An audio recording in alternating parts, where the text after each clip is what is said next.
তো এখন রান্না করছি দই কাতলা। তো এইভাবে দই কাতলা আমার তো খুবই পছন্দ, তোমাদের কেমন লাগে আমাকে কমেন্টে জানিও।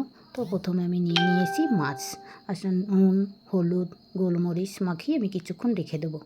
তারপরে চলে গেলাম আমি রান্না করতে। তো কড়াইতে সর্ষের তেল দিয়ে মাছগুলো ভেজে নেব। মাছ ভাজা বসিয়ে দিয়ে আমি এদিকে মশলাটা করে নিচ্ছি। দই আর কাজু, যেহেতু দইটা ফেটাতে হবে তার জন্য আমি মিক্সিতে করে নিলাম, একবারে দই ফেটানো হয়ে গেল, কাজু বাটা হয়ে গেছে। এবার কড়াইতে সর্ষের তেল দিয়ে দিচ্ছি গোটা জিরা, একটা বড় সাইজের তেজপাতা 2 টুকরো করে, গরম মশলা দিয়ে দিচ্ছি পেঁয়াজ বাটা, কাঁচা লঙ্কা আদা রসুন দিয়ে আমি কিছুক্ষণ কষিয়ে তারপরে দিয়ে দিচ্ছি আমি টক দই আর কাজুর পেস্টটা দিয়ে এবার কিছুক্ষণ কষিয়ে স্বাদ মতো নুনটাও দিয়ে দিয়েছি। এবার পরিমাণ মতো জল দিয়ে জলটা ফুটেছে, এবার আমি মাছটা দিয়ে ঢাকা দিয়ে দিয়েছি। এবার ঢাকা তুলে দেখো এভাবে হয়েছে।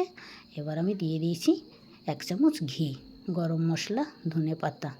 তো তোমাদের ভিডিওটি কেমন লেগেছে আমাকে কমেন্টে জানিও।